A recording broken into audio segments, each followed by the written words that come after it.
मैं हूं निखिल खंडेलवाल। ये है मेरा प्रोफाइल। यहाँ पे हम लोग देखेंगे स्टॉक मार्केट रिलेटेड इन्वेस्टमेंट और ट्रेडिंग स्ट्रेटेजी। स्टॉक मार्केट में प्रॉफिट हो सकता है तो नुकसान भी हो सकता है, इसलिए सोच समझकर इन्वेस्टमेंट करना जरूरी है। अपना रिसर्च या एनालिसिस खुद कीजिए या अपने सेबी रजिस्टर्ड इन्वेस्टमेंट एडवाइजर से करवा के लीजिए। एबीबी इंडिया का स्टॉक प्राइस अपनी अर्निंग्स की अनाउंसमेंट के पहले यहाँ पे 7,200 रुपए पे ट्रेड कर रहा था। जैसे ही अर्निंग्स अनाउंसमेंट आई उसके बाद स्टॉक प्राइस इस तरीके से ऊपर गया कि आज की घड़ी में ऑलमोस्ट 8,400 रुपए पे स्टॉक ऑलरेडी ये अप साइड में है। और यहाँ पे अगर आप मोमेंटम देखोगे तो ऐसा स्ट्रेट लाइन में ऊपर जाते हुए स्टॉक दिख रहा है। अगर आप लास्ट 3 मंथ्स में देखोगे तो सेम देख लीजिए, जैसे 4,400 रुपये का स्टॉक था 8,400 का हुआ स्टॉक। ऐसा समझ के चलिए आप ऑलमोस्ट डबल हो गया लास्ट 3 मंथ्स पीरियड में। लास्ट 5 ईयर्स में अगर आप देखोगे तो ऐसा समझिए 8,000 रुपये के आसपास का स्टॉक था, आज 8,000 रुपये का स्टॉक प्राइस है। ऑल टाइम अगर आप देखोगे तो फिर बोलने का काम ही नहीं है। तो स्टॉक कहीं नहीं से कहीं कहीं जा रहा है। तो ये स्टॉक में मेन ग्रोथ जो आई है, ऐसा समझ लीजिए आप कि 2021 के बाद पेंडेमिक खत्म हो गया, उसके बाद जो स्टॉक ने चलना चालू किया है कैलेंडर ईयर FY21 से, मतलब 1 मार्च 2021 से लेके आज की घड़ी में पिछले 3 सालों में स्टॉक ये जो लेवल पे था 1100-1200 रुपए के लेवल का था, आज 8,400 के लेवल का है। तो फंडामेंटली स्ट्रॉन्ग कंपनी है, इसे कहते हैं मल्टी बैगर स्टॉक। अभी बात क्वेश्चन यही आता है, क्या यहाँ पे मतलब गिवन कि अभी जो रिसेंट कैलेंडर ईयर 2024 में जिस तरीके से स्टॉक 4,500 4,400 का था, आज अचानक से ये ऑलमोस्ट डबल हो चुका है इतने हाई रेट पे भी, तो क्या ये सस्टेनेबल है? और यही बात आती है कि क्या आपने इसमें अभी भी एंट्री की जा सकती है या नहीं। हम लोग ये बेसिक रिसेंट क्वार्टर का इनका अर्निंग्स देख लेते हैं और ऐसे स्टॉक्स के लिए आपने यूजुअली क्या करना चाहिए ये भी हम लोग इस वीडियो में देख लेंगे। तो यहाँ पे लेटेस्ट क्वार्टर 31 मार्च 2024 को जो क्वार्टर एंड होता है उसके बारे में कंपनी ने अपने रिसेंट में अपडेट दिया। वो अपडेट क्वार्टरली अनाउंसमेंट के बाद स्टॉक ने ये काफ़ी बड़ी एक जंप दी है। तो चलिए उसके कुछ मेजर पॉइंट्स हम लोग यहाँ पे देख लेते हैं। कंपनी का जो ऑर्डर बुक अभी स्टैंड करता है ये 893 करोड़ का है, जो अपने YOY बेसिस पे अप्रोक्सीमेटली 25% से अप है। इसी के साथ कंपनी का जो ऑर्डर इनफ्लो ग्रोथ है ये 15% है, जो highest ever in Q1 in last 5 years है, मतलब फर्स्ट क्वार्टर के लिए हाईएस्ट एवर है।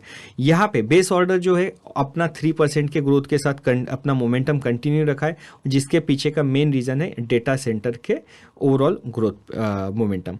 इसी के साथ कंपनी का सबसे मोस्ट इंपॉर्टेंट फैक्टर यहाँ पे एबिटा मार्जिन्स के ग्रोथ जो है ऑलमोस्ट 650 बेसिस पॉइंट पे हुए, जो बहुत बहुत ज़्यादा है। कंपनी ने मेन क्या हुआ कि यहाँ पे हायर सर्विसेज या एक्सपोर्ट का कंट्रीब्यूशन है जो हायर मार्जिन परसेंटेज आता है, उसके बाद में लोकलाइजेशन के बेनिफिट्स मिले और इसके साथ एग्जीक्यूशन भी ज़्यादा बेटर था इस क्वार्टर के लिए।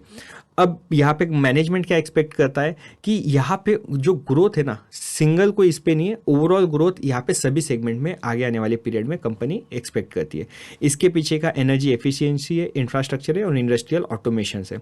यहाँ पे कंपनी जो है एकदम बहुत परफेक्टली वेल पोजिशन है for the technologies like hydrogen ammonia productions, electrolysers, वो अगेन हाइड्रोजन के प्रोसेसिंग में सबसे मोस्ट इंपॉर्टेंट है, और इसी के साथ एथेनॉल ब्लेंडिंग। तो आगे आने वाली अभी जैसे जिस तरीके से सस्टेनेबिलिटी बोलो या न्यू एज टेक्नोलॉजी से उसके लिए जो चीज़ें लगेगी, इंफ्रा लगेगा, यहाँ पे एबीबी इंडिया को उस चीज़ का मैक्सिमम ग्रोथ का यहाँ पे फायदा होता हुआ दिख रहा है। इसी के साथ कंपनी का जो टॉप लाइन ग्रोथ हुआ है ऑलमोस्ट 28% का हुआ है। इसी के साथ कंपनी बोलती है कि कंपनी ने जो अपना लास्ट 2 साल के अंदर कैपेसिटी एक्सपांशन किया था और इसी के साथ कंपनी को एडिशनल एक्सपोर्ट मैंडेट जो अपने पेरेंट से मिला है, तो ये आपको मार्जिन्स के अंदर काफ़ी अच्छा खासा एक बूस्ट देने वाला चीज़ है।